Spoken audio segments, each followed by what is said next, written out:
If you are on video, you'll get to see Tyrion for the first time. Corgi reveal on the show. He's looking very confused. Hi, Tyrion. Hello.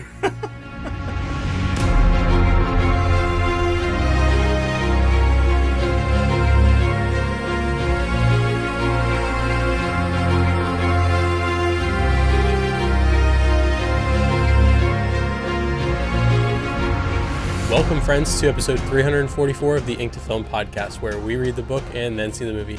I'm filmmaker James Bailey. And I'm writer Luke Elliott. And this week we discuss the first 5 episodes of season 3 of Rafe Judkins' series, The Wheel of Time. I think it's time. I've remained cautiously optimistic as we've made our way through The Wheel of Time. Okay.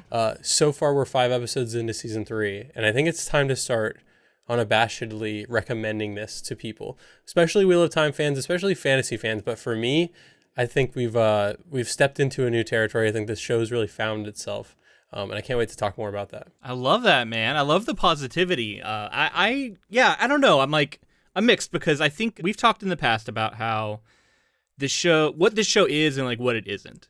And like, it's not Game of Thrones. It's not this like serious, like hyper realistic drama that I think a lot of people who read the books kind of brought that to the books as they read them, and they kind of were hoping for something of that caliber or that style. It's just not that. Like, this show is leaning more into the middle school drama of the books, which is definitely present.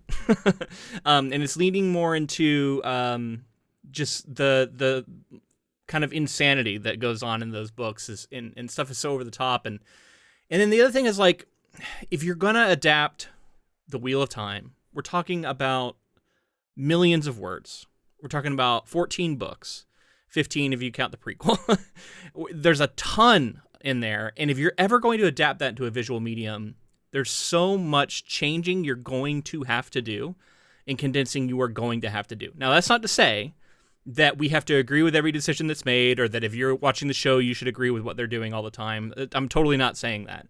But I do think some people need to, like, let go of the idea of this pure, faithful adaptation for The Wheel of Time, because, like, that just will never happen. It can't, with just the realities of making a TV show. And I feel like, as far as like what we could hope for, I think the show's starting to deliver that. And I agree. Like, I feel like these first 5 episodes, at least, because that's all we've seen of season 3, are a good example of what this show can be. I think it feels like it's coming into its own. We're reaching some really good material in the series, which I think helps. And it feels like maybe they're trying to make up for some past sins from previous seasons that they're aware of, would be my guess. I mean, I definitely think that there are things about this show that they decided to do early on that you can never get away from. And they're like kind of pretending it didn't happen, but we're not. We know that happened. Yeah. And we know kind of what that does to like change the story. You're talking about how, like, if you're going to adapt it, doing it faithfully is difficult, but like I would argue impossible with this series. But doing something, in a 15-book series, like the ripple effect of doing something, just it goes so far in terms of narrative. Like, how far down the line is that going to affect something? I think Martin that, like, would talk about that butterfly effect for Game of Thrones a lot. How, you change this thing in early seasons and it's got big effects later. Well, that's happening so much in this series. Like, we're off in kind of uncharted territory in many ways. Whole storylines have been dropped. Characters have been combined. Like, it's going to not ever feel one-to-one to the series. It's not even going to feel like anything close to that. It's kind of its own thing, inspired by the series. And I'm personally okay with that. Like, I'm along for the ride and I'm having fun. But I know that a lot of people disagree. I've seen some pushback against the series as a whole that has continued, and I'm not saying it's not fully earned, like, because like some of it is definitely earned, but I do think sometimes there's a bit of a wanting to hold on to this perfect image of the series that you have as a book reader that just was never going to be put on screen. I mean, I have some hangups, don't get me wrong. There are still some major things that I would like to see improved, but I think when I say I would be willing to recommend this, especially Wheel of Time fans, because I think some may have been turned off by some of the early changes and things like that, but I think where we've gotten to now through the series is worth making it through some of the early stuff. Sticking it out. And I think, like, the comparison to Thrones is unfair for sure. It'll never be that show. show. I don't even think it's set out to be that show. No. And then just tonally, those stories. The material doesn't really lend itself to it, in my opinion, which I know some people can disagree with that, but I never would have thought it would have worked as that kind of show. And tonally, they're just very different. And I think this is Martin's world for the most part has very little magic, and this is like the most magic. So like this is gonna have magic. Yeah. It's gonna have a totally different feel as far as this TV show goes, and it's gonna be really expensive to do. So I'm just proud of the fact that like we are where we are. It was renewed enough for us to get here. I think there's a few characters that are lagging behind, but most of them are falling into line, and I feel like the actors are portraying them feel more confident in the roles, and they know the characters. I agree with that. Some performances that I felt like have struggled in years past are starting to come into their own a little bit. Some of the standouts continue to be standouts. So we can break down like individual performances as we go and highlights from the episodes, because we're going to tackle all 5 sequentially here in a moment. Next week I guess it'll probably be 2 weeks as we're taking a week off, but in 2 weeks we'll come back and we'll finish out the show and the book at the same time. So we have not read the second, well, I've read it a long time ago, but you haven't read the second half of The Shadow Rising yet, so you don't know exactly where everything's headed. It's funny because the show is changing in so many ways that I don't know if what we're seeing in the show is actually going to come to fruition. I don't know either, man. There's a lot of stuff where I'm like, I don't know where they're going with this. But, I'm in for it. Again, I'm going to give some credit to Rafe Judkins because this is really difficult to adapt.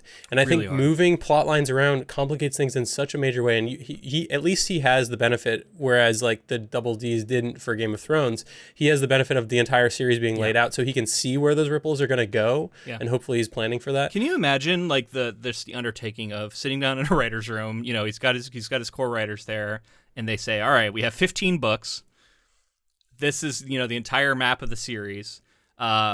We got to condense this into what, like 7 seasons? Like what can you actually plan for and feel like you have any chance of achieving, right? And like, how can we possibly distill this? And I feel like the problem with that is they can only ever plan for 1 season at a time. I know. And they have to each time like try and deliver the best season they can to hope that they get renewed for another one. Right. And then like the first 2 seasons felt like they had kind of a cap at the end of them where it was like, if it ends here, we got something that felt like it was like a beginning, middle, and end. But I'm assuming that they're feeling more confident. I think just based on word of mouth that I've seen online and based on what I've seen, this show should be renewed. Yeah.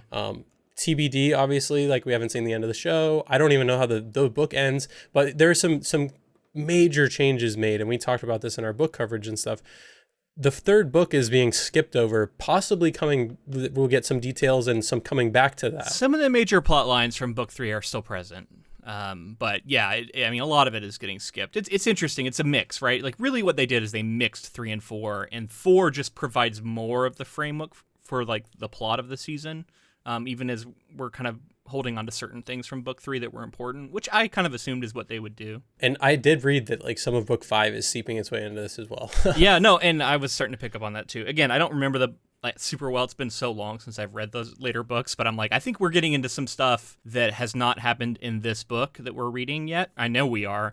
And I don't know that it's going to happen in this book. I'm like, some of this stuff I think is 5, maybe 6, before we even get to it. I think the big mystery is, do you think, and I actually do, but do you think that we're going to get the end of book 3 at the end of this season? No, I actually do not. Because I think Kalendor is getting put off. So we read book 3, and at the end of book 3, he gets Kalendor.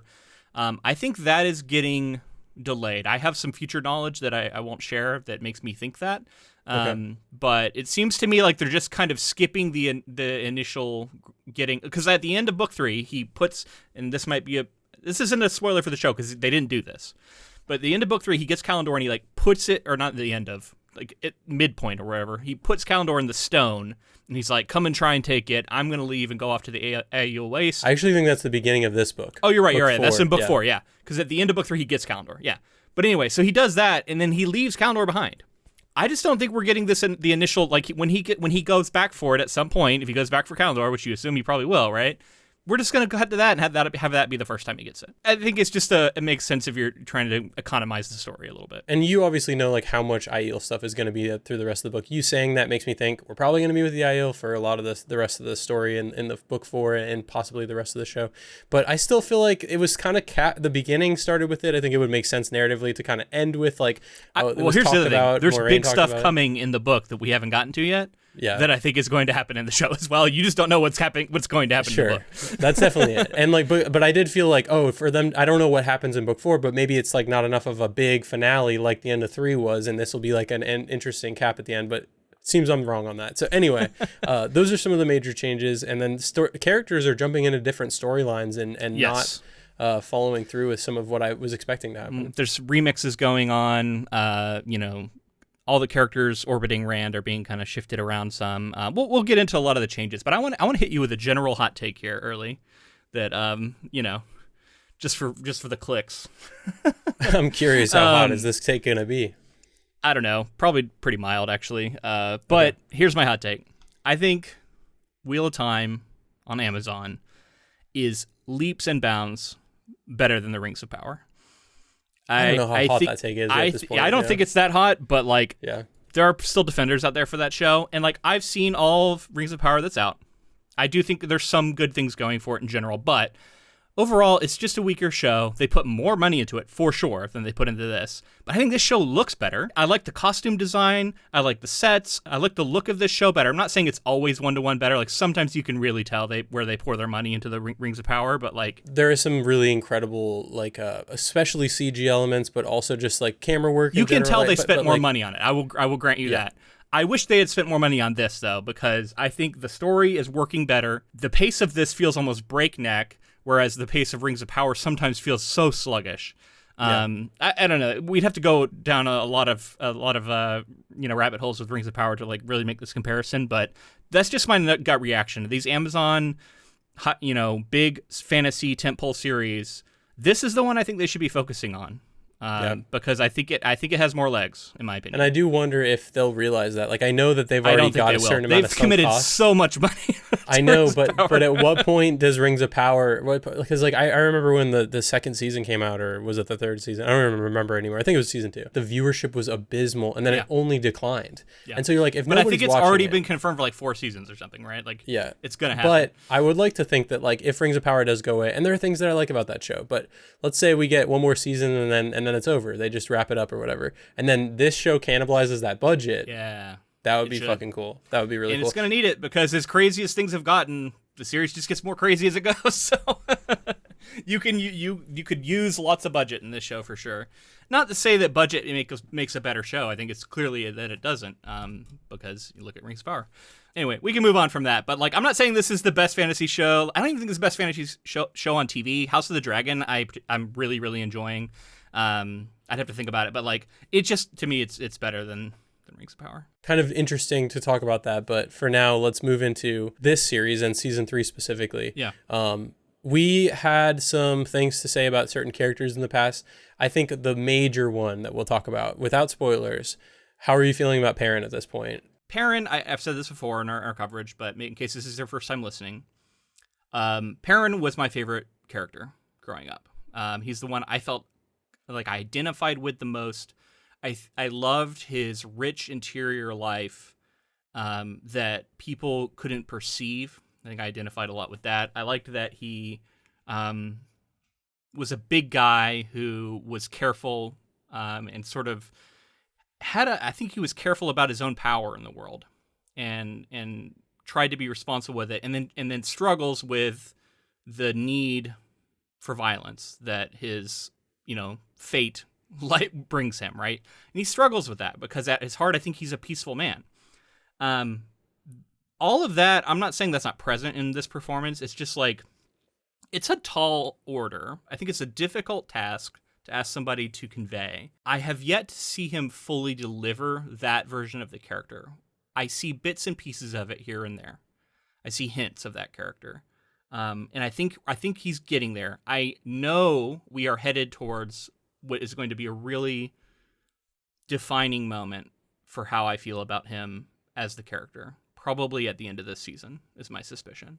So I am going to be withholding judgment a little bit. I like what he's doing with Perrin this season so far. I wouldn't say I'm completely sold yet. Honestly, he's unfortunately, because I really want to like this guy, I think he's doing a pretty good job. I partially think it's material related. I really do. But he's my major hang up at this point still. Like he's the one where I'm like, I think you can deliver the performance that I'm imagining for Perrin. Again, maybe material related, but ultimately like he doesn't when have you say like material, this, you're like saying like the scripts they're giving him. yeah, or direction. Yeah. Where I feel like I've seen Stradowski develop into Rand. I felt like early on I was like, I don't see him as Rand. I don't get it. I'm starting to get it. I think he's getting a hold of it. I think that I've always liked Nynaeve. I think Egwene has grown on me in a major way. I think Egwene I always liked, but now I'm like, oh, she's super confident in this role. She really has a good handle on it. And Matt, like the fact that we've changed actors, and like I didn't skip a beat. And I had a lot of misgivings about him last season, but I think this year he's selling me. Was it Donald Flynn is his name? Like he's selling me on him being Matt. Like it partially just took me a little bit of time, I think, to move on from season 1 Matt. He's still developing into it, but I think that he's got it. Like he's got the quirks. There's a couple of standout scenes in here that really help, which we'll get to. But I still don't feel like he's book Matt, even at the point where we're at in the book in the show. But it's closer than we're looking at with Perrin here with Marcus Rutherford.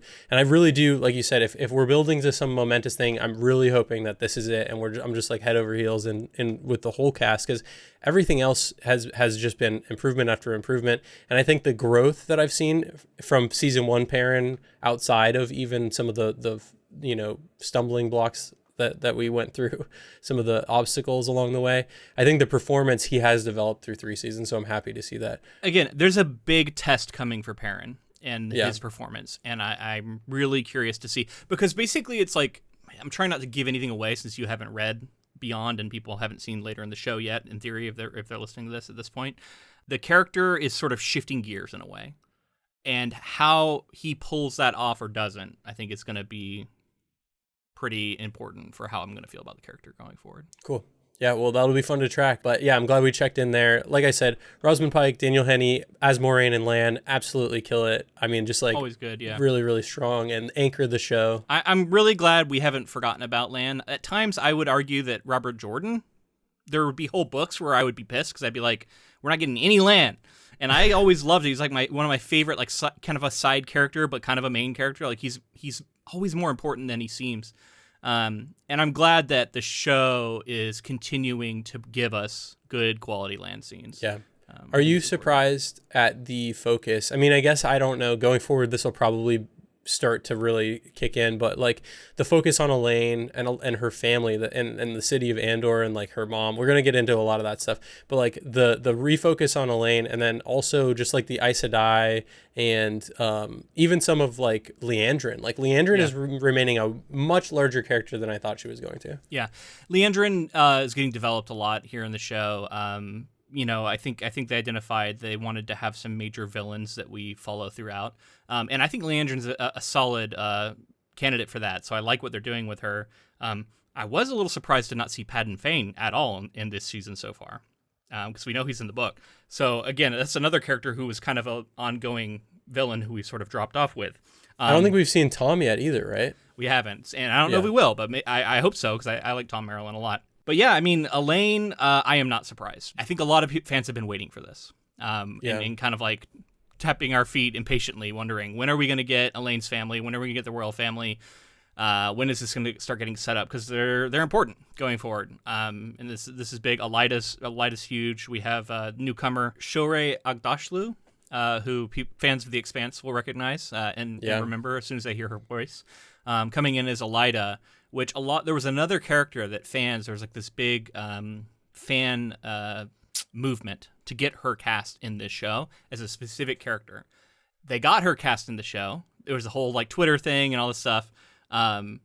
She got cast in the show. Fans were really excited, but not as the character they initially wanted. Instead, she gets cast as Elida, and it's an interesting fit. And I want to like we'll talk about it going forward and what I think they're going for and whether or not it's working.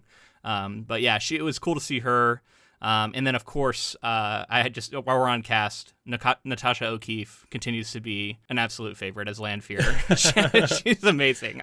Every time she's on screen, I'm captivated. I'm entranced. I'm like Rand. I'm putty.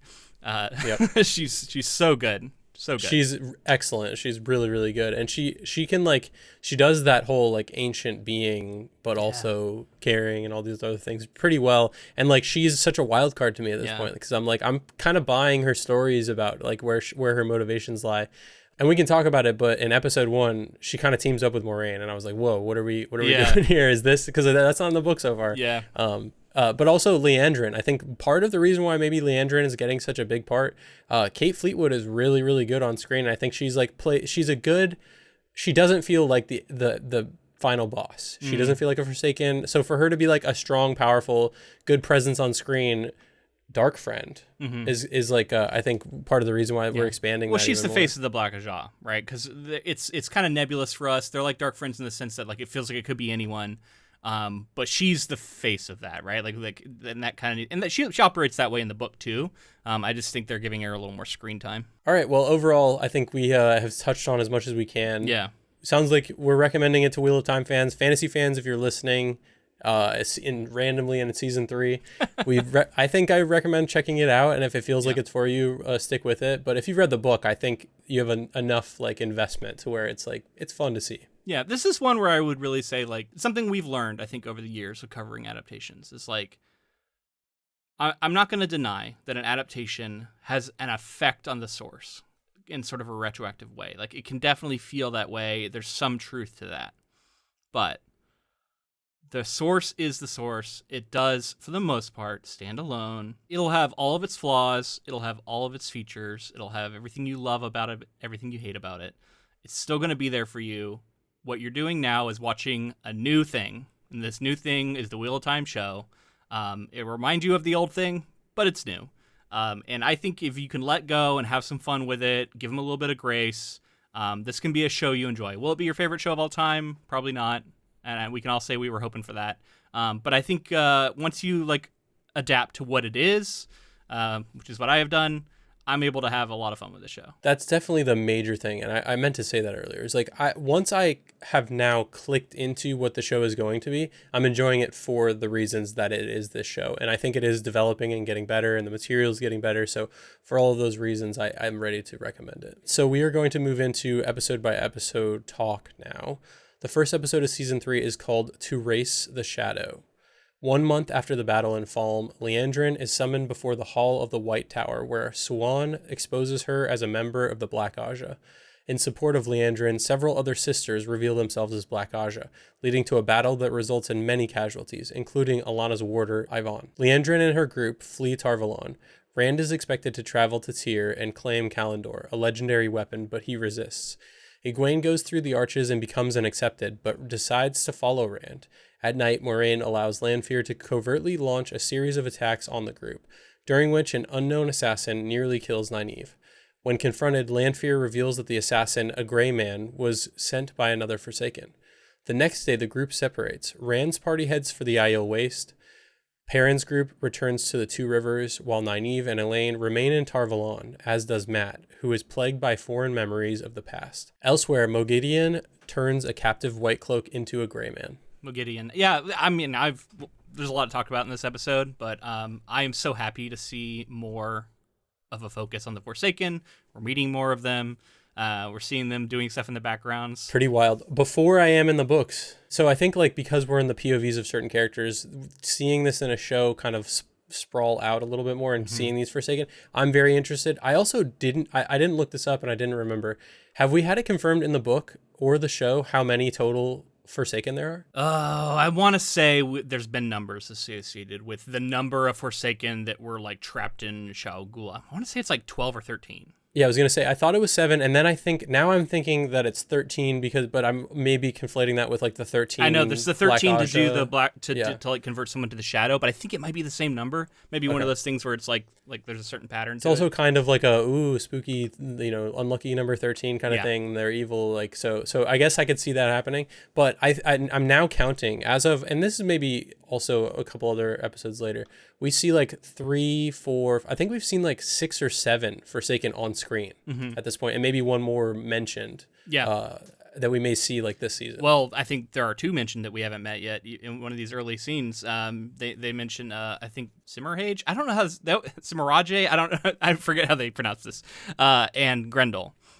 So yeah. And we also we'll get to that when we get to episode 3. I'm realizing I'm jumping ahead. But this stuff with Mogadine too is interesting because we saw her. She is at the end of this episode, I think, right? Like being creepy. Yes. Yeah. But we saw her at the end of last season as well with like this kind of spider thing. They teased her. Yeah, the spider in the background.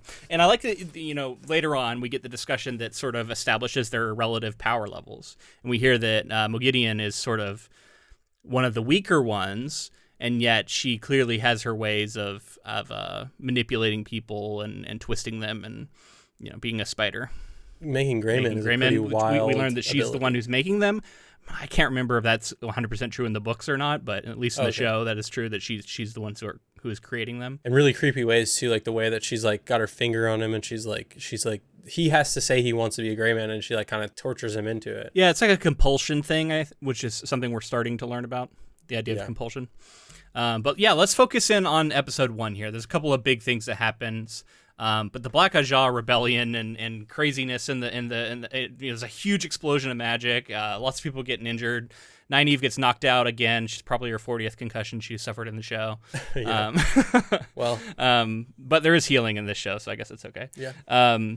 We're gonna get her helmet, and then she'll be okay going forward. She can take head trauma because that keeps happening. She'll have some bad CTE. Let's just say that.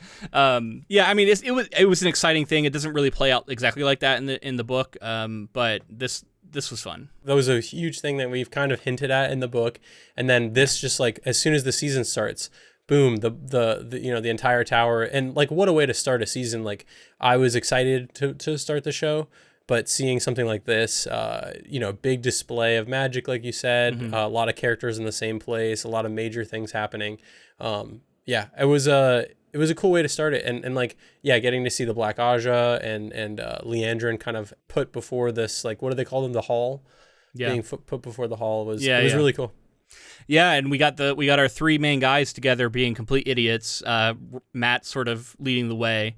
Moraine's like, you gotta like, keep it a low profile, and then she like leaves and they're immediately like, well, we're going to the bar and we're going to talk about everything in front of everybody, and Matt's going to get a portrait drawn holding the horn, and just like it was pretty funny. All the horn stuff was really cracking me up. He's like he keeps like having people pretend to blow it or whatever. I don't love the design of the horn, by the way, but no, though it's very strange. It's a weird looking thing. It's funny because I always kind of interpreted it from the book as just like a trumpet, just like a very typical horn.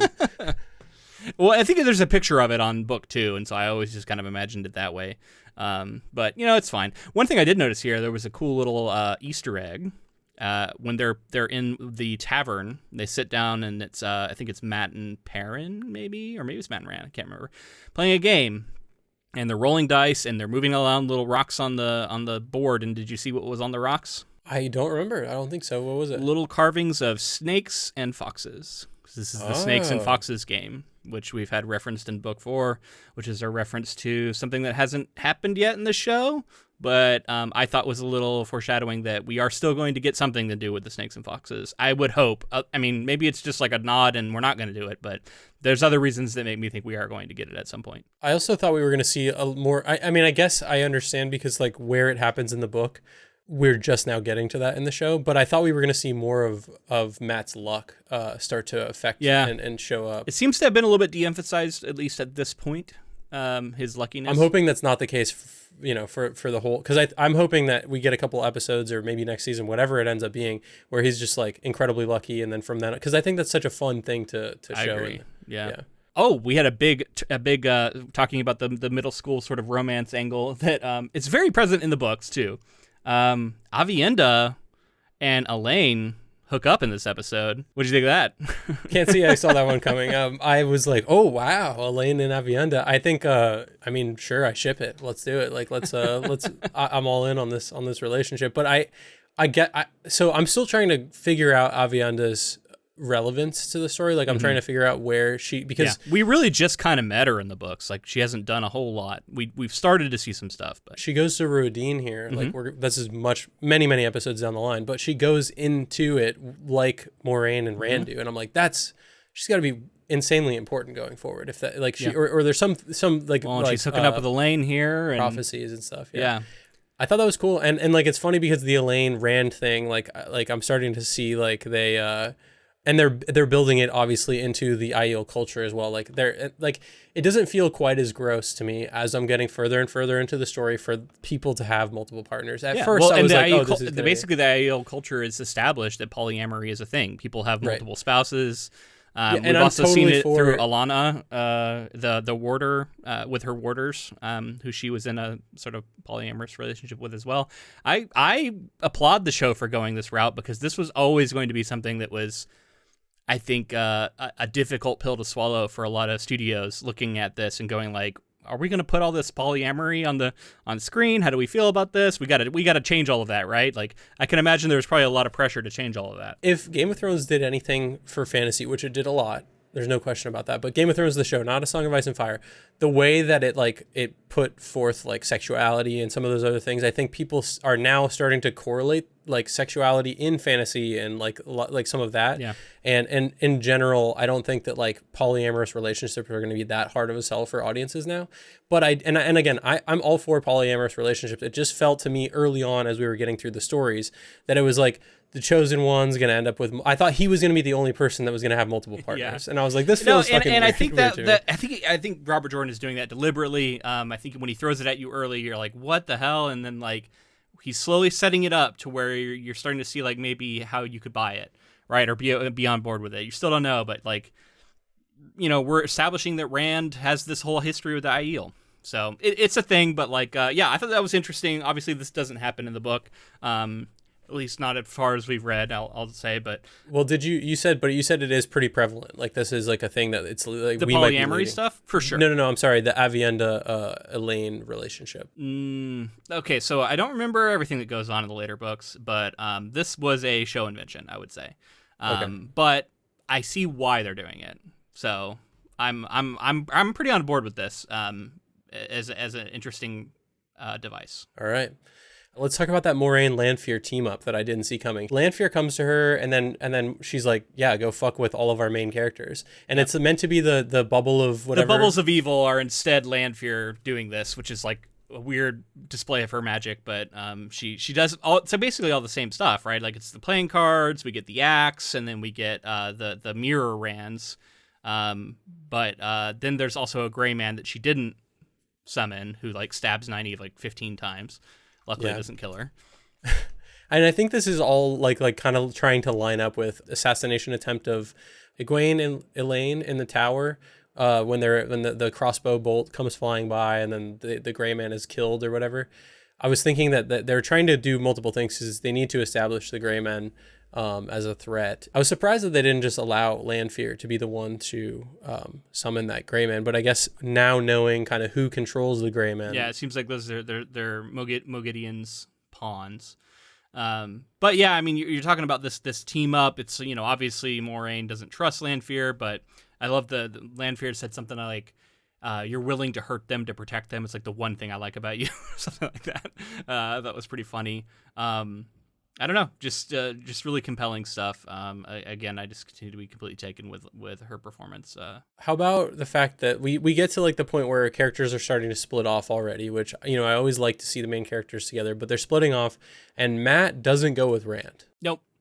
It's a big change. Yeah, so Matt goes with Rand into Meridian in the books, and he doesn't here. And instead he's going along to Tenchiko.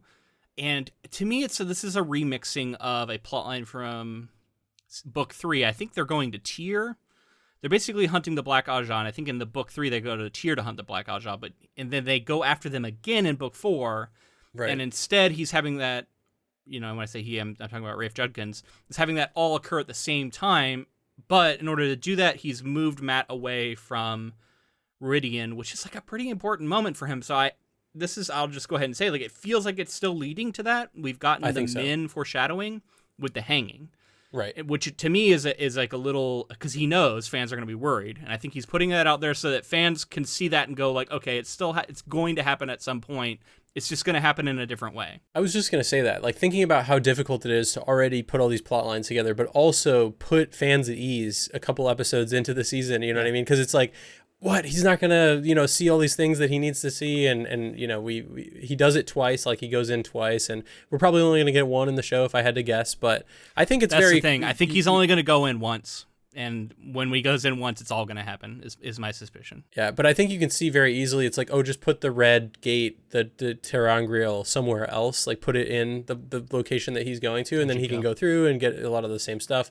And it's interesting to see, like, as far as I know, that should still line up fairly well. It's not a big enough change to where it like hurts my feelings. I think everything can still work. I'm withholding judgment because it hasn't happened yet, so I don't know how they're going to tackle it, but we'll see. I do also get them moving it out of the episode where it would have occurred chronologically, because that episode is kind of jam-packed with a bunch of huge revelations and had enough going on in it to sort of stand on its own. I do think like Matt interacting with the Aiel, we get a little bit of that, but I think like him traveling with the Aiel and then going to the waste, I think it was all really fun and cool for his character. The Maiden's Kiss game, which I don't know that, like, maybe we see it in a later book, but I think up to now we have not actually seen them play it. It's always been this like joke of, do you want to play Maiden's Kiss?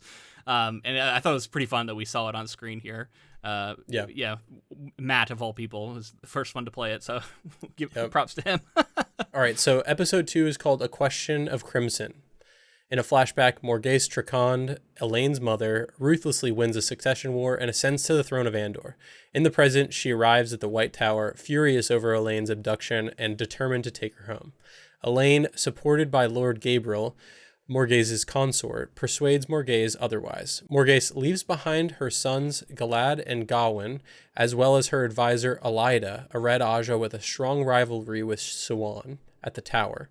Rand, Moraine, Lan, Egwene, and Aviendha travel to the Aiel Waste, while both Egwene and Rand's dreams are constantly invaded by land fear. Egwene's nightmares lead her to a dream of Bear, an Aiel wise one, before the group encounters Bear and her clan, the Tar Dad, at the outskirts of the Waste. In the Two Rivers, Perrin, Loyal, Bane, and Chiad learned that the land is plagued by Trollocs and White Cloaks, while hunting the monsters occupying the village. The group also meets Alana and Maxim, who are fighting for the village. At the White Tower, Matt struggles with his past life memories and learns the Aes Sedai cannot heal him. He also reconnects with Min, who now serves as Siwan's spy at the tower. So let's focus on how this opens and the introduction of the royal family here. So we got Queen Morghese, who's played by Olivia Williams, I think doing a great job. Definitely emphasizing the ruthlessness of this character that I think it is present in the book. It's just not as like, we're not leading with it like we do here. I think it's kind of smart to show, like, despite how she might seem, this is a ruthless person who knows how to play this game and is capable of some Game of Thrones style shit. Right? What made me think of.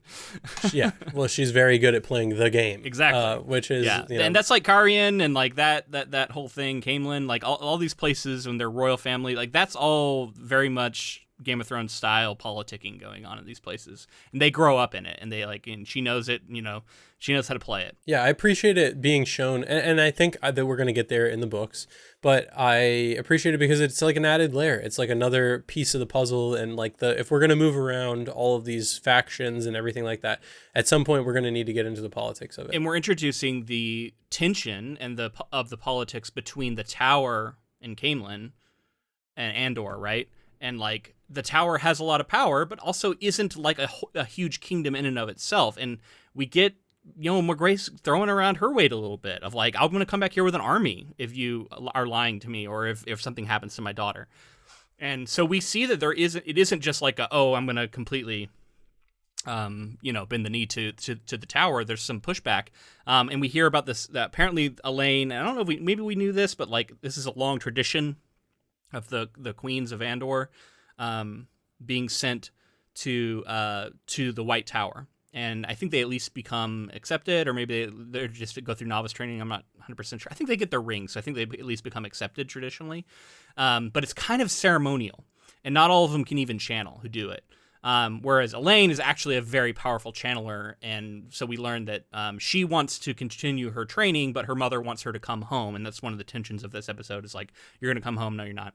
But we also get the introductions of Galad and Gawain, which, if those names sound somewhat familiar to you, I mean, obviously you've read them in the books, but like, they're very Arthurian legend. That was another big influence for Robert Jordan. And so we got like the Green Knight, right? Like we got Sir Galahad, Sir Galad, there's a lot of like, sort of similarities there, which was another big influence for him. But what did you think of these characters on screen? This is the first time we've seen them on screen. What did you think? Not how I imagined them, but they worked for me. I think overall they worked. It helps me like seeing them and the people that they cast in those roles helps me almost like retroactively define more of what I think those characters are in the books as well. Like just kind of Galad's got a huge stick up his ass, just like in the books. They got that part right. they're kind of like telegraphing some of that to me. Whereas in the books, I was just starting to get around to where I'm like, oh, this guy seems like he's less kind of understanding. He seems like very by the book, and then also at the same time like more aggressive maybe than his brother.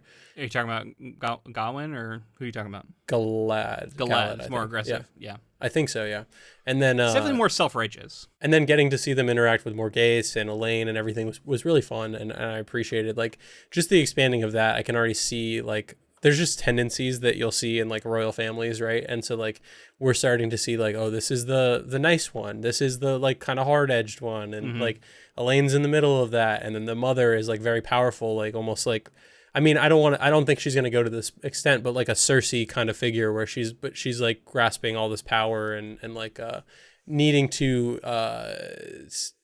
keep people in check so that they don't become a threat to her in any way. And then we have Gabriel as well, which is her consort that comes along. And I was suspicious of this guy, obviously, since day one. Well, you know from the book. Right. But still, yeah.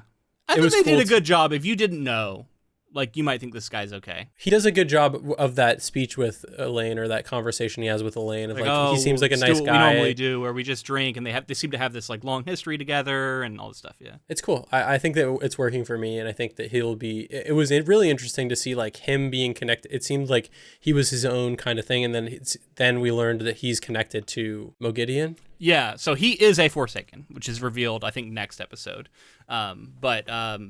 He's been working with Moghedien, but he also is interacting with Lanfear and Samael.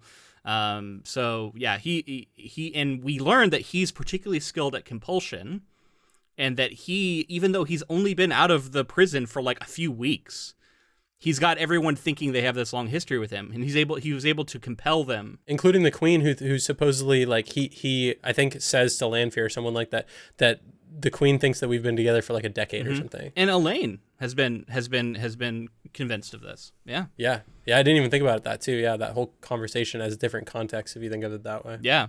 I think there was a moment when they first meet where her like expression at first looks a little bit confused and then changes. And I thought they were kind of implying that something was going on there, but they were trying to be really subtle about it. But yeah, I didn't pick up on that. Yeah. But it's cool that like if you're, if you know the lore and you're a deep fan and you've known it all, you're looking for all of that along the way. I think this is somewhat of a change from how it all plays out. I think there is some compulsion going on, but I don't know that he like convinced Elaine that she'd known him for all this time. Like, I think he was a kind of a new arrival, and everyone knew he was a new arrival in the book, if I remember correctly. So this is a little bit of a change, but it's within the bounds, I think, of what could be possible. So I'm not against it. And it shows off the use of compulsion, which is something that is very important to start to establish like what it can do. Just talking about that opening scene too, I thought that was really. I mean, it sets the tone. The first scene, or the first bit of the first episode, sets the tone for the season. I think this sets the tone for this episode and some going forward. Like, this is pretty violent. I thought there were times that I felt like this show, like you said, like middle grade kind of stuff. Like, it feels like sometimes it's definitely playing in that space. I said middle school. And I'm specifically talking about some of the relationships are just, they're very kind of angsty and like, and that's something that I think is a criticism a lot of people have for the entire book series, is that there's so much emphasis. Like, it feels like every single character in the series is shipped with somebody.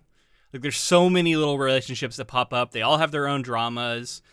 people are just constantly falling in love with each other at first sight, like it falling for each other and like having these big, like there's just a lot of that. And like some people love that part of Wheel of Time and some people, I think it annoys them. But I guess my point is just that this level of violence and maturity and like not even just like, oh, we're seeing blood or anything like that, but like that's like a heavy thing to happen in an episode of television, and then to have that as context for everything we see with Morghese going forward, I think strong scene and like really establishes her right away. There's like a kid who gets her throat slit. Yeah, that's what I'm saying. Like that's all really intense stuff, and like I didn't necessarily think that the show had that. Like if I remembered season 2 and season 1, I didn't think that the show was usually representing that. So it's cool to see maybe it's stepping into that space. It's always had moments of pretty extreme violence, which I think we've always touched on. I think I'm starting to like, I don't know if I'm just getting used to it or like maybe they're sort of making it thread in a little better now, but it's not feeling as jarring when it happens to me as it once did.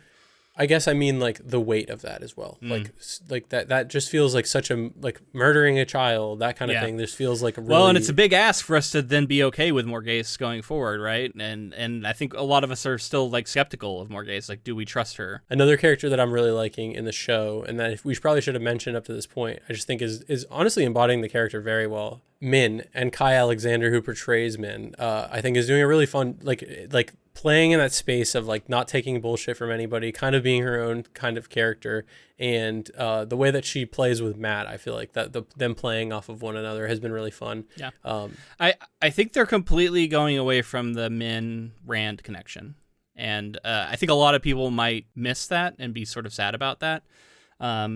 But that feels to me like something we're just not exploring in the show. So it hasn't been talked about at all? Like that wasn't a prophecy or anything? I thought that we were still... Okay, because I felt like even Min... It was interesting because even in the book, I felt like Min was reluctant and felt like it was weird that she was going to be attracted to Rand, and then she was attracted to Rand. And I was just curious if in the show she hadn't spent enough time around Rand for that to like kick in yet. Yeah. I mean, anything's possible, but to me, they are not setting that up at all.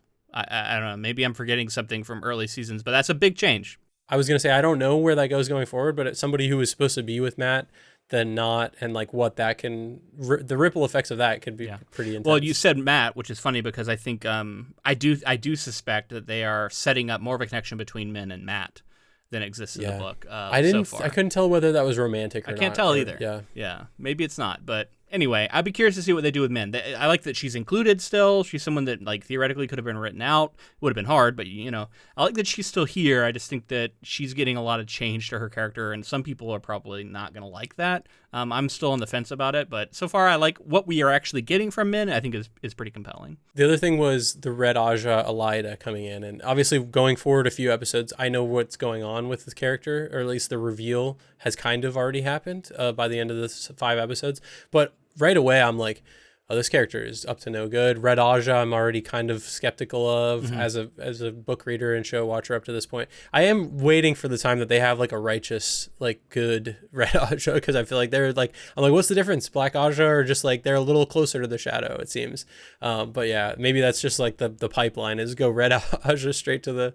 But it seems that there were like many different Ajas in the Black Aja. You know, like how I kind of think of the Red Aja. I think this is something that Jordan does kind of brilliantly. To me, they are the white cloaks of Tar-Valon, which is funny because their white cloaks hate all Aes Sedai, so it doesn't really work. But like in the sense that they are like, they're so blinded by what they believe to be true that they like that basically men can't be trusted. There's a reason none of them have warders, right? Like they just don't trust men in general, and like by definition, any male channeler needs to be controlled, if not stilled, you know, and like and captured.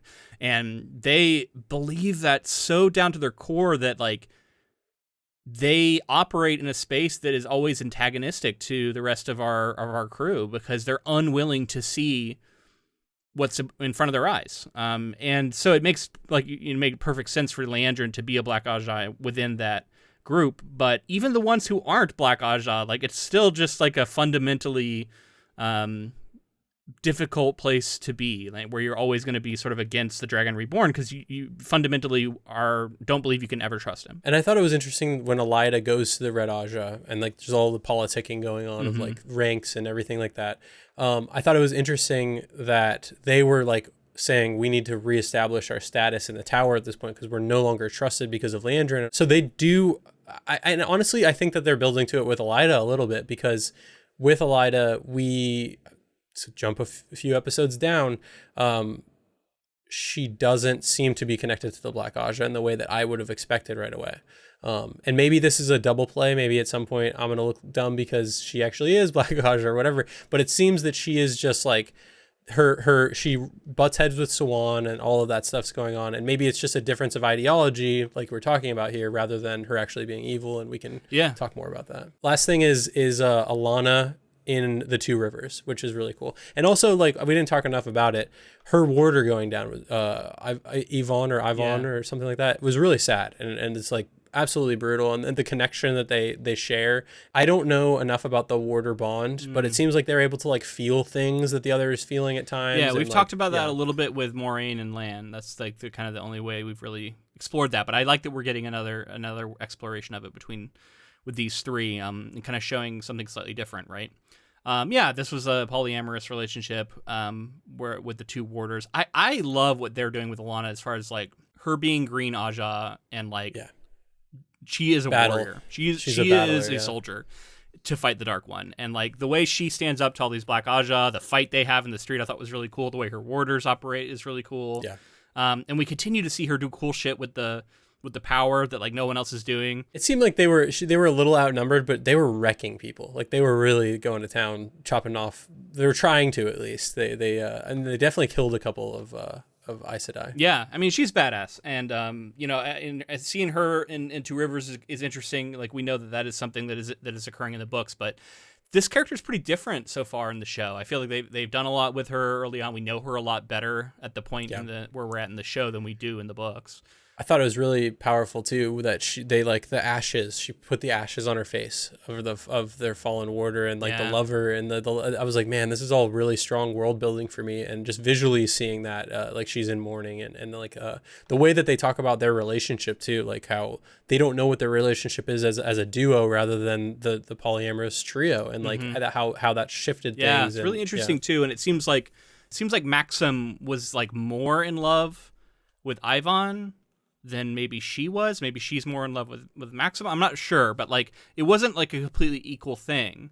And that's always been something that's fascinating to me too about these relationships. And honestly, it's just my ignorance of the matter of like how people navigate that sort of thing, right? Because that's just a human tendency, right? Like you're going to have different feelings for different people, and maybe you do like both people in your polyamorous relationship, but what if you like one more? Like how do you play with that? And like if there's jealousy and like I don't know. And so it's interesting to see that, I feel like, actually being explored, and what happens if tragedy strikes, right? And like the complicated feelings that can arise around this. It's really interesting stuff. So I really like what we're doing with Alana here. I find this storyline really, really engaging.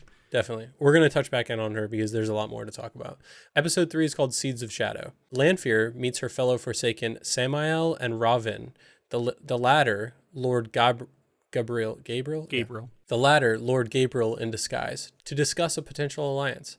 Unbeknownst to them, Ravin is already in league with Moghedien. At the White Tower, Swan tasks Nynaeve and Elaine with hunting the Black Aja. They fail to interrogate two captured Black Aja sisters, but discover a clue to Liandrin's whereabouts, her history with the city of Tanchico, and an artifact stolen from the tower similar to the Shanshan's Adam. Nynaeve and Elaine set off to Tanchico with Matt, secretly followed by Min. Elida tries to secure power for herself in the White Tower. In the Aiel Waste, Rand's group journeys to Ruidian, an ancient city where Rand is prophesied to prove himself as the leader of the Aiel. In the Two Rivers, Perrin assumes leadership as the White Cloaks look to arrest him for killing Geoffram in Falm. Meanwhile, he befriends Fail Bashir, along with Lord Luke, arrives at the village looking for the Horn of Valir. Liandrin and her group arrive in Tanchico, planning to assemble an artifact intended to enslave male channelers, which they plan to use on Rand, while Moghedien poses as their servant. Yeah, and also there's a duel, which we didn't talk about. That's in this episode, so we got to touch on the duel. But so many interesting moments here. We've already touched a little bit on the meeting of the Forsaken, but I just want to return to it for a moment because we didn't mention Samael.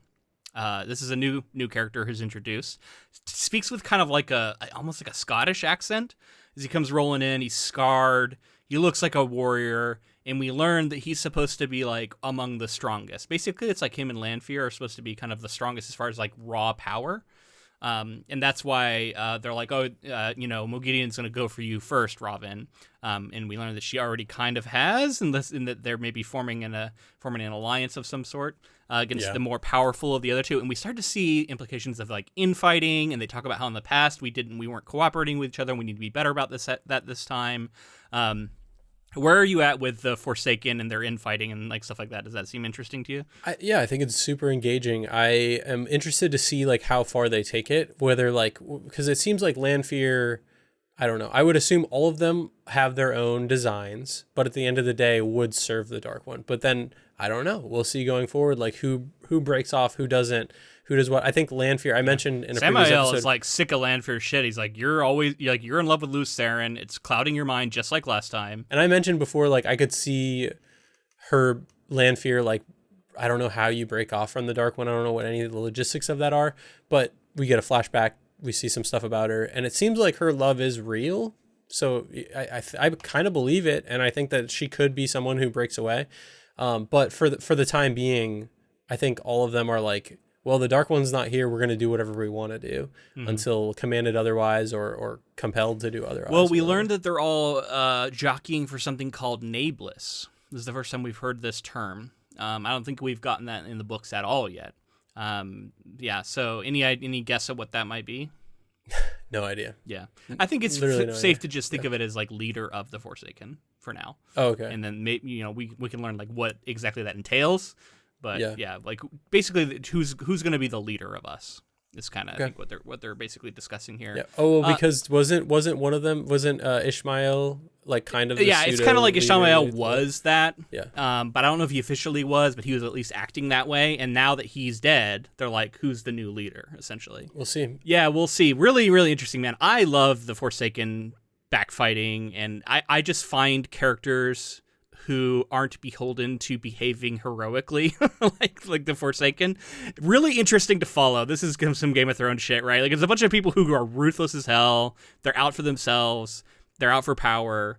And it's interesting to see what those characters are going to do and what they're going to do to each other and what they're willing to do to our heroes. It's just incredibly fascinating. I always considered them like these dark entities, and I think probably Jordan started with them as just like, oh yeah, the servants of the Dark One and everything like that, but as time went on, he made them more complex, and I hadn't even really gone through the process of thinking of them as like they were born at a certain time and they were just normal people. Yeah, they date all the way back to like the Age of Legends.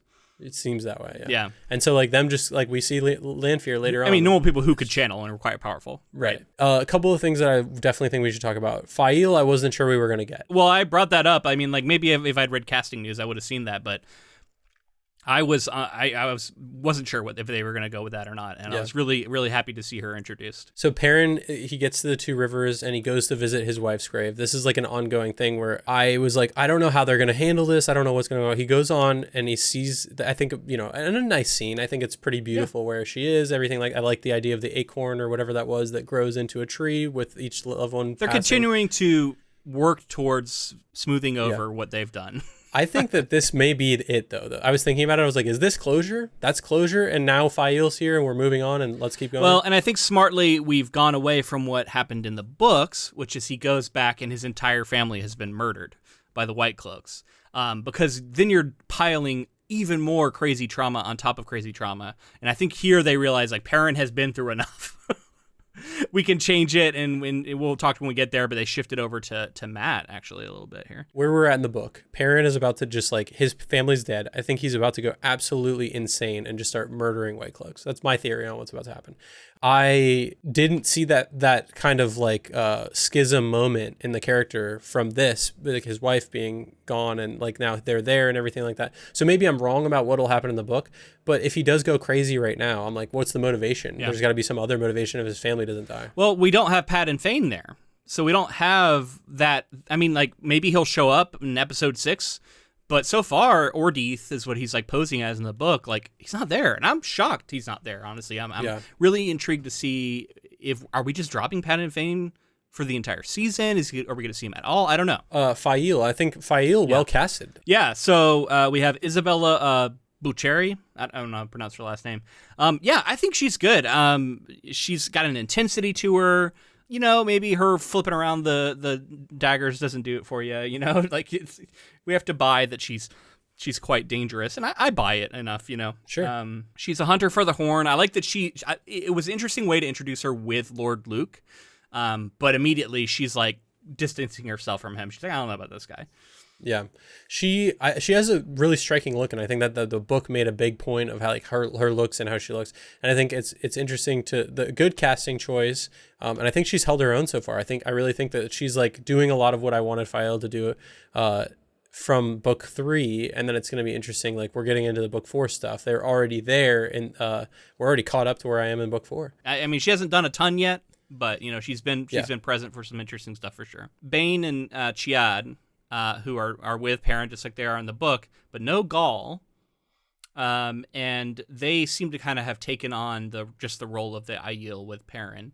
I think it's an okay change. I'm just curious to see if we're going to get a Gaul at some point, because there are future things that happen with him, which I'm interested to see what they end up doing with that. Well, if you're like huge fans of those two characters, I mean, I am. I do love seeing them. They're a lot of fun. First of all, I think they're great in the show. They're really working. I like a lot of the humor that they're doing. They seem fearsome. Yeah, wanting to play Maiden's Kiss with the warder didn't go over super well. Oh, that was cool. Yeah, and was Maxim was like, fuck no. Yeah, like, and they're like, now. are you afraid? And he's like, or I can't remember what they said, but he's like, do you think this is the first time I've played that?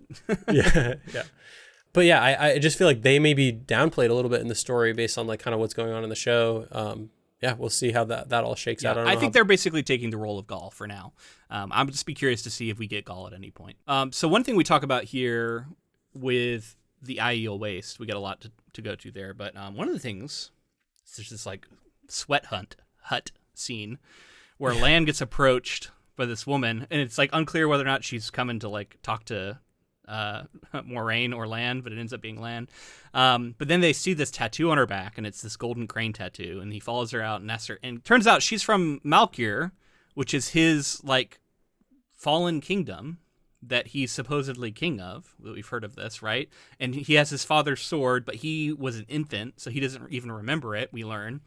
There's all this stuff that like I feel like we've forgotten about at this point in the show. So I feel like it's a good little reminder. What did you think of this part? Had you forgotten about this? I liked it. I mean, I'm super interested in Lan stuff, and it's unfortunate that you say that like going forward he may or may not show up a lot. I mean, remember, there's 15 books. I just remember there being certain books where I was frustrated with the lack of Lan because he's one of my favorite characters. But he's one of mine as well. I think I love that he's like was the first person that we saw that was like super capable that didn't use magic, and I always find those kinds of characters to be, you know, as somebody endearing that I want to root for and everything like that. And then his ties and his connection to like this royal family, it feels very like Aragorn, rightful king kind of situation. And it like is very whether Aragorn, absolutely. Whether those characters can come back and he can be a king again and all that kind of stuff, the return of the king. We'll see. Mm-hmm. I think that's a possibility, strong possibility maybe. We hear a little bit about it as an actual place, like how it was a Borderlands like community that was always like facing the blight, and but they weren't just warriors there. They had culture, they had music, they had poetry, they had dances and stuff, and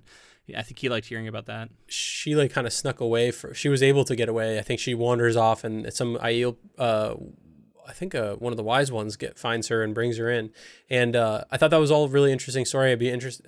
I don't know if this is a super important character. We haven't gotten to this point in the book if this does happen. But this sweat hut too is something I don't think we've seen up to this point in the book. But my fiance was like, oh, sweat hut. Yeah, it's like a thing. So I'm like, all right, this is a thing. I think it happens in later books. Yeah. Or maybe it happens in book 4 and we just haven't got there yet. But it's definitely a thing the Aiel do. Because we hear about how like they don't have water, so they do these sweat huts, but it's just usually instead. I do think like the way that Moraine was having to react to it, and they're pouring more. It's like a sauna, so they're pouring more like water on the stones. It was and everything funny, like that. It's good stuff. Yeah, so we also see the wise ones being introduced, right? So we get a little bit of the dreams. Egwene sees one of the wise ones, and then sees her again in real life, and we're getting a lot of the dream world in the show, and I'm happy to for see one, it. I'm here for it. Like I think they're doing it well in a way that is still engaging. And they're giving us the stakes of like her waking up with these bruises on her neck, which is another thing that's revealed is that Lanfear is showing up in her dreams nightly to basically torture her Yeah. How do we feel about that? I mean, like you were just saying, you were believing Lanfear earlier, and her wanting to break off from the Dark One, and yet she's personally torturing Egwene every night. I mean, look, when you're in love with someone, you want to choke other people who love that person, obviously. Yeah. But yeah, no, I mean, it's obviously she's bad. She's a Dark One. She's a Forsaken. So that's like she has that element to her for sure. Yeah. I think that she's doing bad shit, and Egwene is in danger for sure. But I think they're doing a good job with the dreams.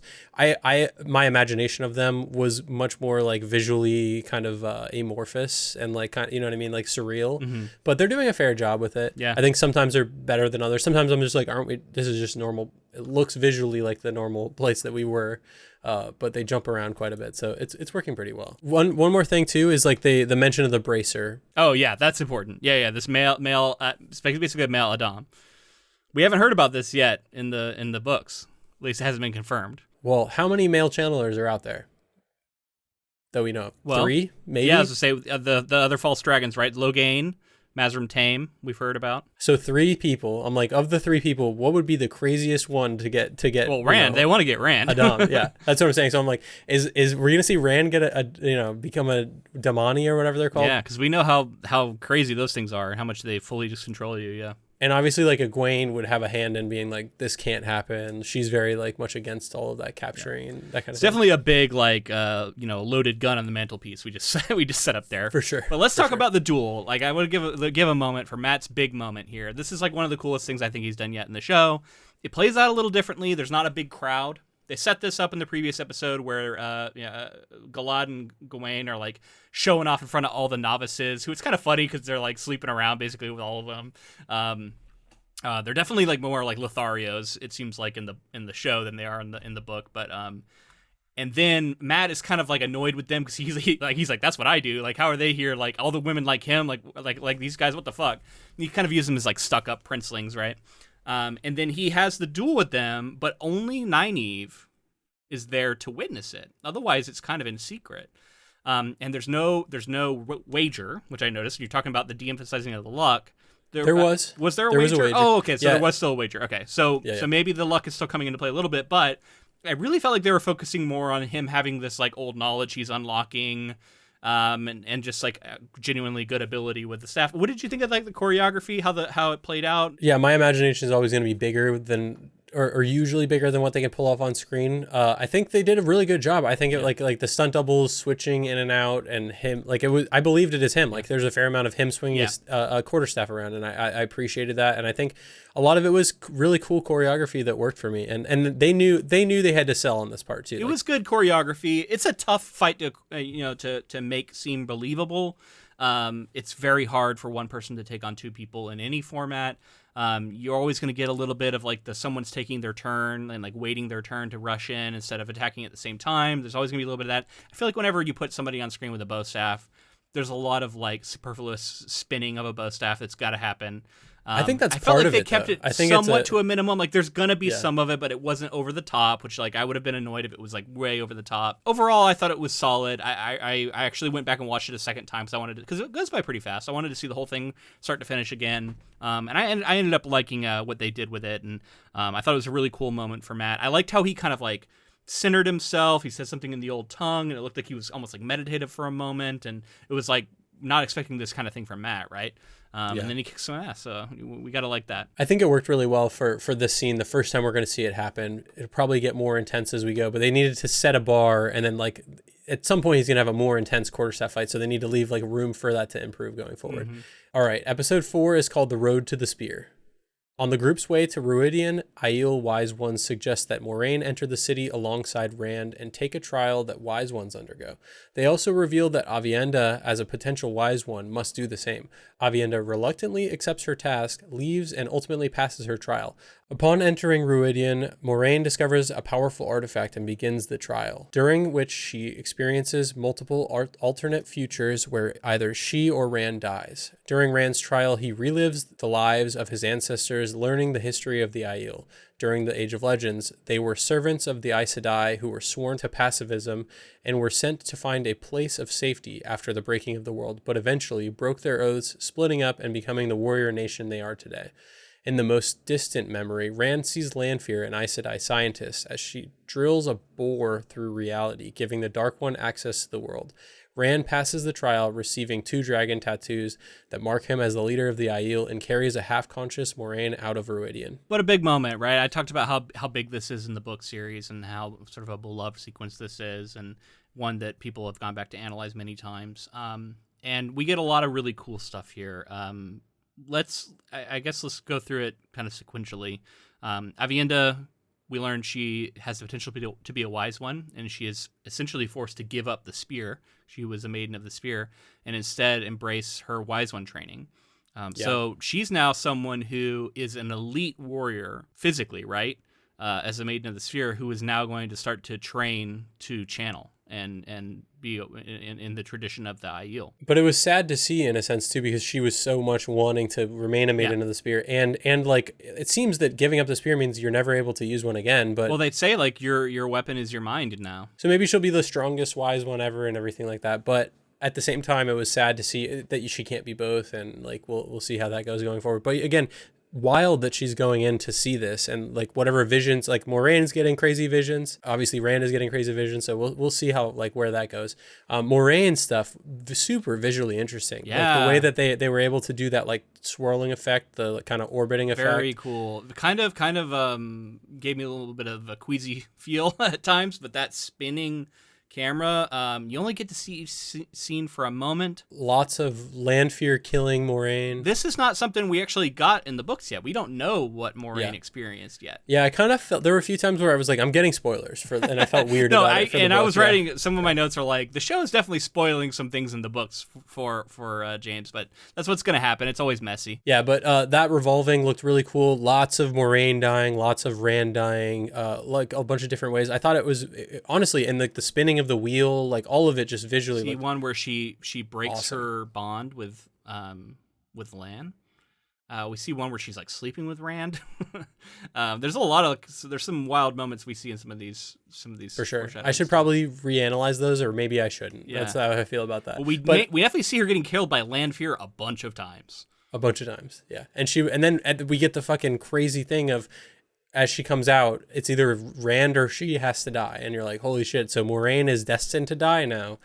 When will that happen? How will it happen? I don't know. Seems like Lanfear may be involved. But all of that is really heavy going forward with Moraine's story. It's a big reveal. Do you believe it? Do you think this is true? I don't know. I think the object that she had, the way that she was like, I mean, again, this episode was really good, and it looked visually really cool. Yeah. She was like twisting in the air and everything. It was really interesting. Yeah. Flowing, like anti-gravity kind of stuff that's like difficult to pull off. It looked really good. And then we get into Rand stuff. Yeah, we got to talk about this. So one of the things I just got to say is I love that they had him in different makeup for every different version. Some of them worked better than others. Yes, yeah. It was jarring at first, and then I was like, this is fun. Playful. I loved him in the first one. I thought he looked good. It's my first thing I said to my wife was I was like, damn, he looks good with a beard. He should grow it out. Yeah. He looks way more badass with a beard than he does with this like clean-shaven, boyish look that he has. Maybe he'll get one. But then I think it's like the second vision did not look nearly as good to me. They like tried to do something with his face to make it look a little broader, forehead. And his forehead had something on it, and like the beard wasn't as good looking, and like But there's a lot of big revelations here. Like we'll move into the past, but like, what did you think about seeing the fight? On was it Dragon Mount, where his father discovers his mother dead, and like all of that, like that was pretty wild, right?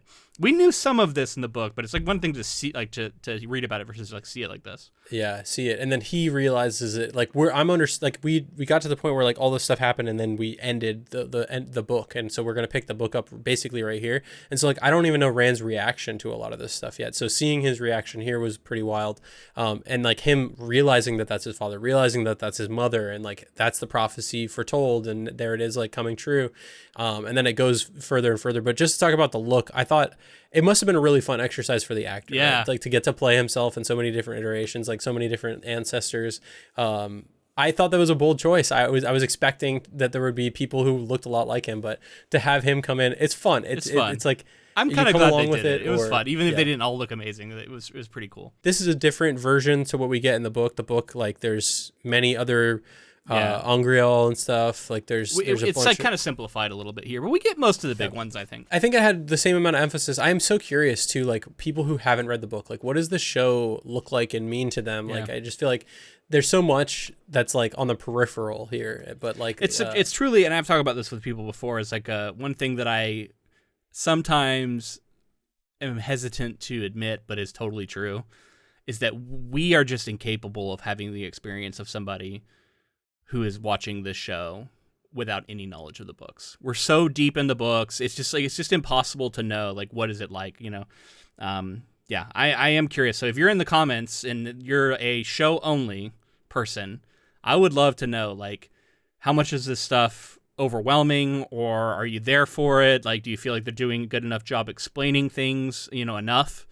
I'm definitely curious to hear, because like it's impossible for me to judge it that way sometimes, right? I hope it has the same amount of emphasis as it did for me when people watch this episode, because this was one of my favorite episodes of the show so far.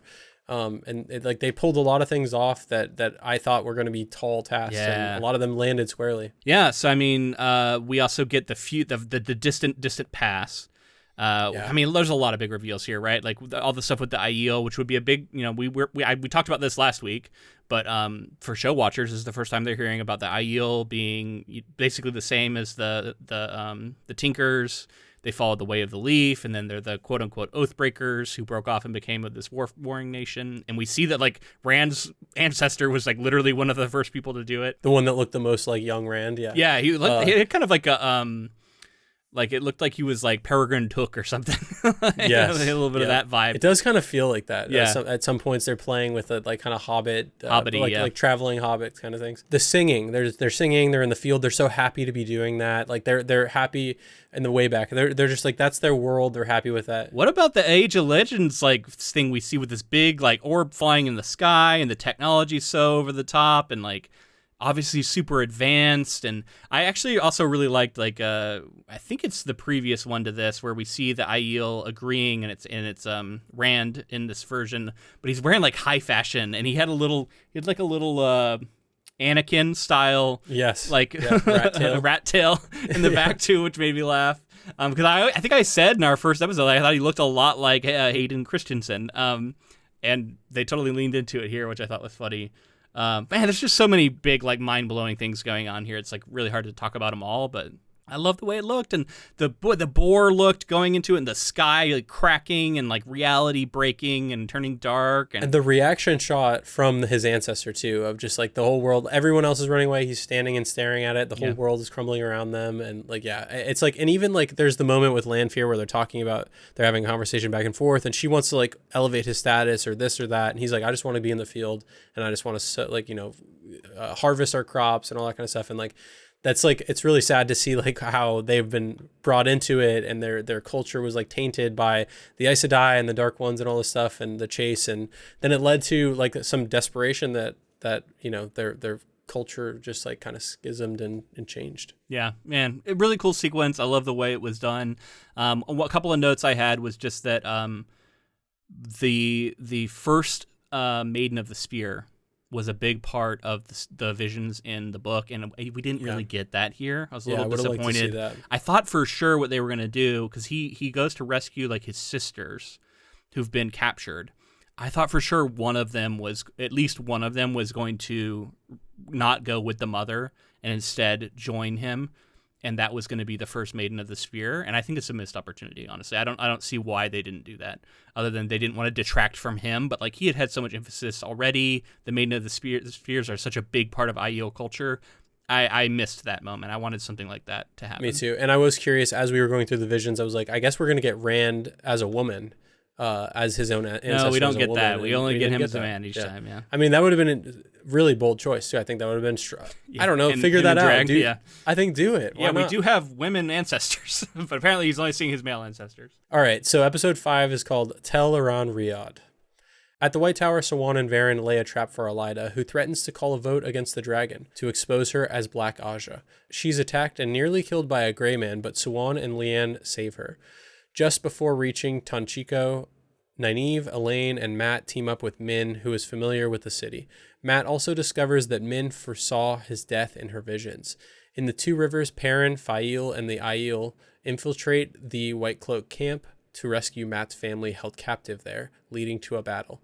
Alana aids them and is nearly killed by White Cloaks, but Maxim saves her. In the Aiel Waste, the group arrives at the home of the Tardad clan, and Avienda begins shadowing Rand and teaching him about the Aiel culture as part of her Wise One training. Egwene practices walking in Tel'aran'rhiod, the world of dreams, with the Wise One. Moraine reveals to Lan what she saw in Ruidian, and with Egwene's assistance meets Swan in a dream to warn that the tower must follow Rand, not control him. In Rand's dream, Lanfear confesses her love for him, and they share a kiss witnessed by Egwene, who's visiting the dreams of her loved ones. Egwene, I think it's kind of creep, honestly, to just be popping into people's dreams, having a little scope out on what's going on in each of their dreams. Yeah. All right, Egwene. I mean, she does this kind of by accident, I feel like, in the books, but it seems very deliberate here. But maybe it is maybe it is deliberate. Either way, they had to find a way, because the Egwene-Rand relationship has continued, and I think they needed to find a few ways to like sort out how that. Yeah, that's a change, right? Like they have not really seemed like they're together at all at this point in the books. And in fact, we've had an official like dissolving of their relationship in the books, whereas they're still a thing here in the book or in the show, which is going to make the breaking even harder. I think the way that they keep continuing to build their relationship, and maybe this will be a thing where it's like they always had those feelings for each other, and maybe what could have happened, all of that kind of thing, but we're going to move on. They have other things going on in their lives, and it's just not meant to be. And yeah. So are you giving up hope on Egwene and Rand? I feel like I'm starting to. The fact that I do think so. I don't know what that looks like, but for now, I would say, yeah, I still think that there's a chance, but I'm going to lean on the side of probably not going to end up together. So something my wife pointed out that as soon as she pointed out, I was like, you're totally right. And I love that they're doing is Lanfear, whenever she shows up in Rand's dreams, she's got like her hair's like all flowing and kind of like big and like she looks kind of soft and she has her makeup a certain way.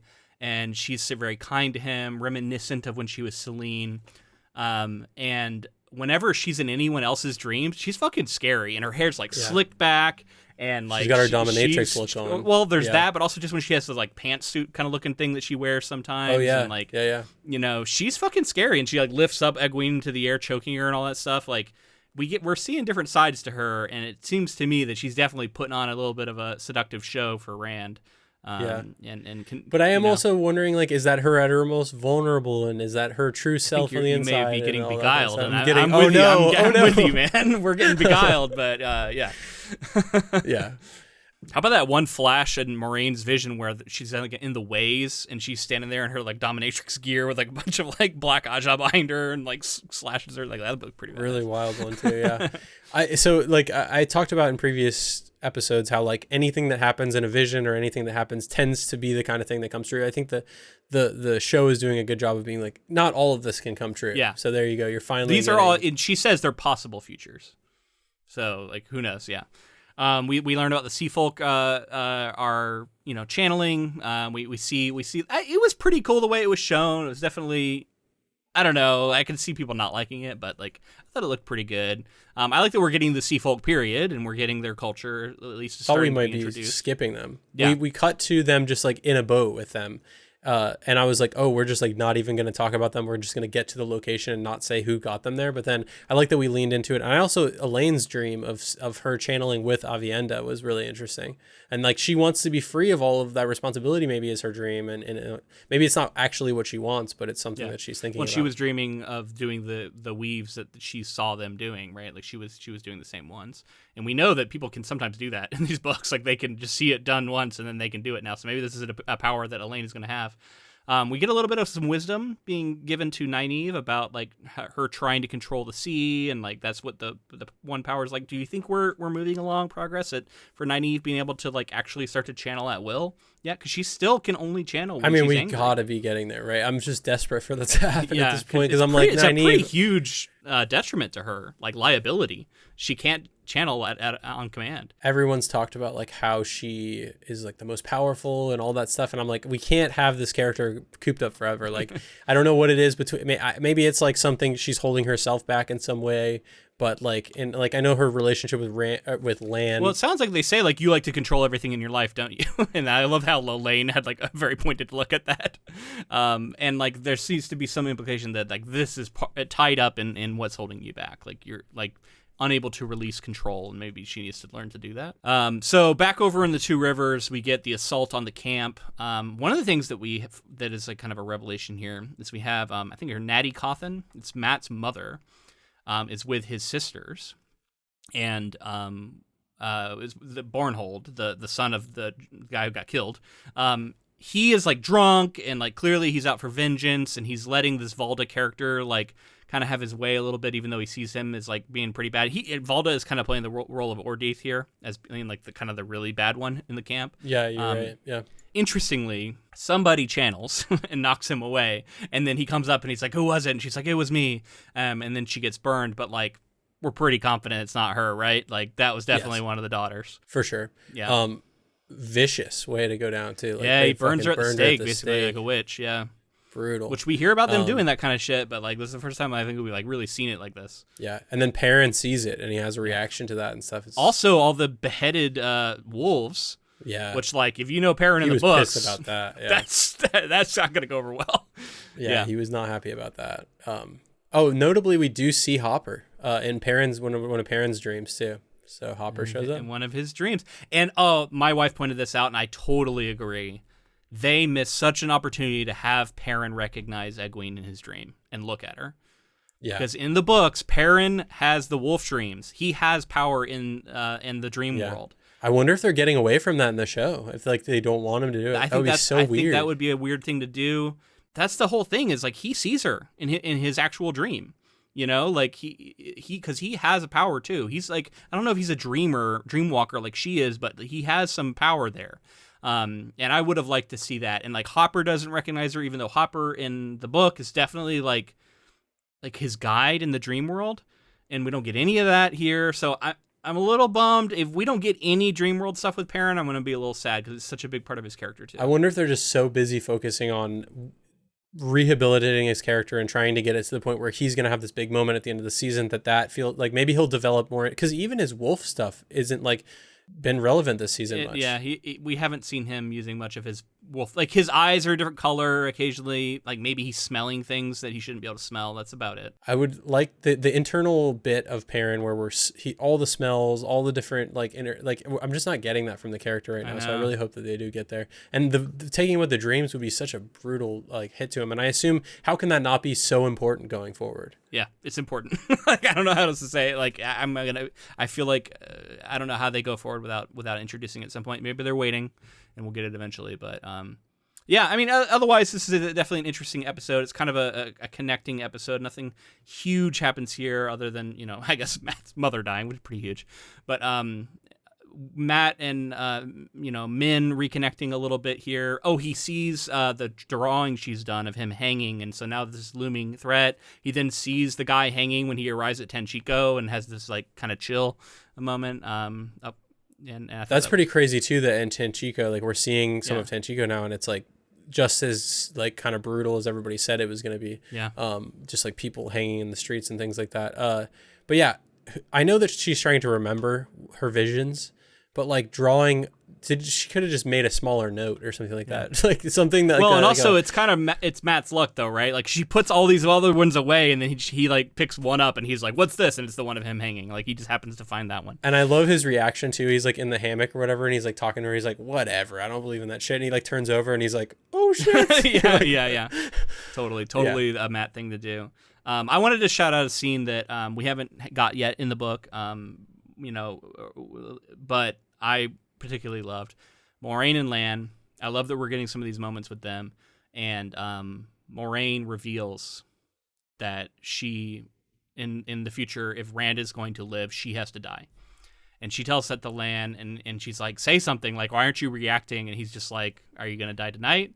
And she's like, no. And she's like, well, let's drink then, basically. And like, that is such a Lan thing for me. Like, that was like one of the moments where I felt like the kind of the core of that character was coming through that sometimes I've missed. As much as I like Lan in the show, like there hasn't been quite enough of that version of Lan, and I felt like that was a great moment of that for him. I'm glad that you brought that scene up too, because Amazing scene, incredible scene to see characters interacting like this. And I feel like if the show had a slower pace and we had more episodes, we get more of these scenes between a lot of different characters. This is all that stuff that you do miss from the books. So you get a lot of these kind of slower scenes where characters are just talking to each other for a while. And ultimately, like, I know that this is like breakneck and I want them to get through as much as they can because who knows how many seasons they're going to get. But this is like them knowing what their anchor is. They know what they have in these two characters and the bond that they share. Like they're what honestly probably drew a lot of people to the show in the first place, like those two people. So to have them kind of return back to scenes like this often enough is, I think, a huge benefit to the show. I am so looking forward to finishing this book and finishing the show, making the comparisons. At the end of our coverage, we'll make a judgment on whether or not we think, I guess book 3 and 4, we'll maybe roll them into 2, is better than season 3 of the show, or if that's better. But really, we're just going to make a lot of comparisons and follow along because I'm continuing to enjoy this, even as much as it is a behemoth to try and tackle on our show. It's worth it. Like I enjoy, this is like some of the most reading we've ever done in shorter periods of time, and watching the show and everything like that. Like I've enjoyed all of it, and I like getting more of the story, and it's getting more complex, and I'm really appreciating all of that. So I hope it gets renewed, and I'm excited to see more of it. And I'm looking forward to next week. If you enjoyed our coverage and you've been following along with us and you like our Wheel of Time stuff, one of the best ways you can let us know is with a rating and review on whatever app you chose to listen on. If you're on YouTube, make sure to like this video, subscribe to our channel, ring the bell, all that stuff you already know, and leave comments for us. I like to interact with them. I like to hear from you. Definitely leave a comment. It helps our video get out there to more people. And be sure to connect with us on social media. We're on Facebook, Blue Sky, Instagram. We're on TikTok. We're all over the place. All of those at Ink2Film. And we also have a Discord. If you'd like to join us there, send an email to ink2film@gmail.com or send us a message on any of those platforms I just mentioned, and we will be happy to have you there. Yeah, we'd love to have you over there. If you wanted to support this podcast monetarily, you're amazing. We have a Patreon, patreon.com/ink2film. On there, you can get access to tons of bonus content. As we release a new episode every month on there that is exclusive to our Patreon supporters. Also, you get the ability to vote on future projects, which I know a lot of people always want to have us cover certain things. That's the best way to do it, is to join us on Patreon. We also have different tiers where you can get merch and stuff. Those are the higher tiers. But the lower tiers, for as little as $2 a month, get the power to vote, get the bonus episodes, and you do a lot to support the show. So we'd love to have you. Yeah, and thank you to Serious Beat for the use of our intro and outro music. If you are on video, you'll get to see Tyrion for the first time. Corgi reveal on the show. He's looking very confused. Hi, Tyrion. Hello. All right. Now you have seen one of my 2 dogs.